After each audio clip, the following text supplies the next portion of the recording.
और आप ये बात समझ लेना, अच्छी व्यवस्था जब होती है, जैसे आपको मौका मिला उसी तरह से आपका दायित्व है कि आप जिस भी सेवा में जाइए, चाहे स्वास्थ्य में जाइए, चाहे पुलिस में जाइए, चाहे सचिवालय में जाइए, चाहे पंचायत में जाइए, चाहे अर्बन डेवलपमेंट में जाइए, आपको जो भी सेवा में काम करने का मौका मिलता है, वहां गरीब से गरीब व्यक्ति का काम प्रामाणिकता के साथ कर उसको आसाम के विकास के साथ जोड़ने की जिम्मेदारी आपकी है। और युवा मित्रों, मैं आज आपको कहने आया हूं, यहां एक जमाना में कांग्रेस की सरकार थी, हिंसा, उग्रवाद। आज मोदी जी की सरकार बनने के बाद 9 साल में विद्रोह की घटना में 67% की कमी आई,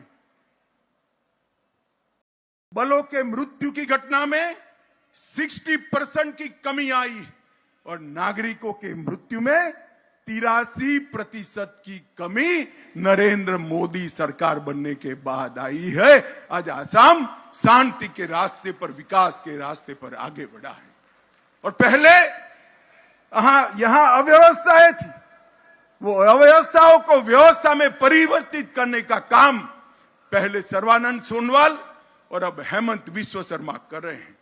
भारतीय जनता पार्टी की केंद्र सरकार ने नॉर्थ ईस्ट के अंदर ब्रू समझौता किया, बोडो समझौता किया, कार्बी समझौता किया, असम, मेघालय, असम, अरुणाचल प्रदेश की सीमाओं का समझौता किया।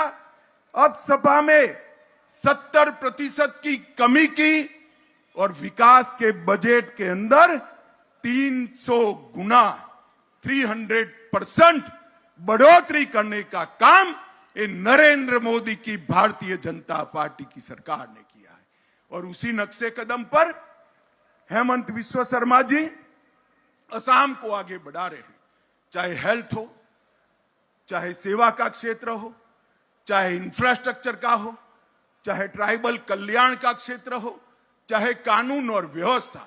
आज ही नेशनल फॉरेंसिक साइंस यूनिवर्सिटी का भूमि पूजन गुवाहाटी के अंदर किया गया है, जो आसाम के युवाओं को और नौकरियां प्रदान करने का काम करने वाला है। माताओं, भाइयों, बहनों और मेरे युवा साथियों, कांग्रेस सरकार पहले जब यहां थी तब एक कुछ नहीं था, क्योंकि कांग्रेस पार्टी का रवैया ही, उनका दृष्टिकोण ही नकारात्मक है। अभी मोदी जी आजादी के अमृत महोत्सव के वर्ष में देश की संसद का नया भवन 28 तारीख को लोकार्पण करने वाले हैं, देश को समर्पित करने वाले हैं। एक कांग्रेस दल, कांग्रेस पार्टी और उनके साथी राजनीति कर ओछी राजनीति का एक उदाहरण पेश कर उसका बहिष्कार करें और बहाना बना रहे हैं कि महामहिम राष्ट्रपति इसका उद्घाटन करें। मैं आज आसाम के हजारों युवाओं के सामने, लाखों लोगों के सामने इनको पूछना चाहता हूं। मेरे पास सार्वजनिक सूचनाओं से एकत्रित कुछ इंफॉर्मेशन है। मैं कांग्रेस पार्टी को पूछना चाहता हूं, छत्तीसगढ़ में विधानसभा का भूमि पूजन श्रीमती सोनिया गांधी, श्री राहुल गांधी और वहां के मुख्यमंत्री ने किया। उस वक्त राज्यपाल महोदया कहां थी? वो ट्राइबल थी, आपने नहीं बुलाया। झारखंड विधानसभा का भूमि पूजन श्री हेमंत सोरेन जी ने किया, उन्होंने भी राज्यपाल महोदय को नहीं बुलाया। असम में श्री तरुण गोगोई ने किया, उस वक्त भी राज्यपाल को नहीं बुलाया। मणिपुर विधानसभा का लोकार्पण श्रीमती सोनिया गांधी और डॉक्टर मनमोहन सिंह ने किया, राज्यपाल नहीं थे। आंध्र प्रदेश में चंद्रबाबू नायडू जी ने किया और तमिलनाडु में श्रीमती सोनिया गांधी और मनमोहन सिंह और मुख्यमंत्री ने किया।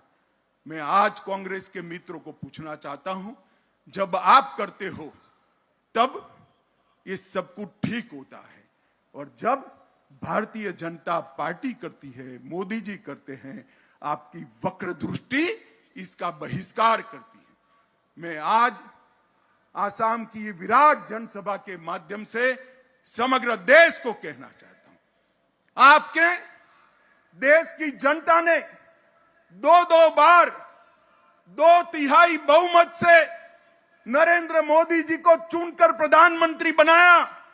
ये देश की जनता का जनादेश है। देश की जनता कांग्रेस की इच्छा पर निर्भर नहीं है, ये लोकतंत्र है। लोगों ने मोदी जी को चुनकर प्रधानमंत्री बनाया है, मगर एक कांग्रेस पार्टी और उनका राज परिवार प्रधानमंत्री जी को स्वीकारने के लिए 9 साल तक तैयार नहीं है। देश के प्रधानमंत्री जी को संसद में बोलने नहीं देते। वो जब भी कोई कार्यक्रम करते हैं, ये बहिष्कार करने जाते हैं। मैं आज कांग्रेस पार्टी के नेताओं को कहना चाहता हूं कि आपके बहिष्कार करने से कुछ नहीं होता। पूरे देश की जनता का आशीर्वाद नरेंद्र मोदी जी के साथ है, नरेंद्र मोदी जी के साथ। और पूरे देश की जनता चाहती है कि नए भारत के निर्माण में लोकतंत्र का मंदिर भी नया बने। नई संसद के अंदर नए भारत की रचना के लिए मनन हो, चिंतन हो, चर्चा हो, मगर आप तो प्रधानमंत्री जी को बोलने भी नहीं देते। और मैं आज कहना चाहता हूं कि आप जो कर रहे हैं, ये भारत के 130 करोड़ लोग देख रहे हैं।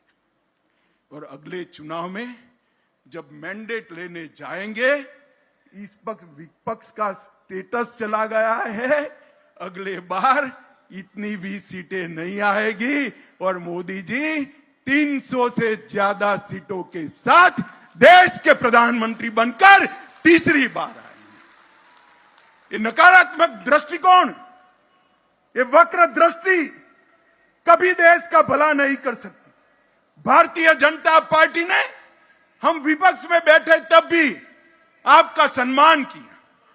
कई सालों तक रचनात्मक विपक्ष की भूमिका निभाई और 2 बार पूर्ण बहुमत से चुनने के बाद भी आप देश के प्रधानमंत्री जी का सहयोग नहीं कर रहे हो। ये भारत की जनता के जनादेश का अपमान है।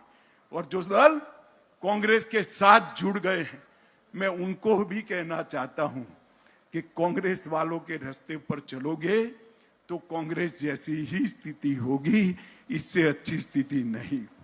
माताओं, भाइयों, बहनों, भारतीय जनता पार्टी ने अनेक प्रकार के काम आसाम के अंदर किए हैं।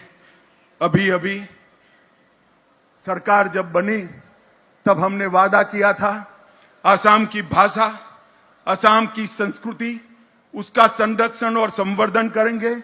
लचित बरफुकन के जन्म की 400वीं वर्षगांठ में प्रधानमंत्री ने खुद शिरकत कर लचित बरफुकन को बहुत बड़ी श्रद्धांजलि देने का काम नरेंद्र मोदी जी ने किया है। यूनेस्को की विश्व धरोहर का नामांकन भी असम के अहोम राज्य के शाही परिवार के जहां पर अंतिम संस्कार हुए, वो जगह को करने का काम भारतीय जनता पार्टी की सरकार ने किया है।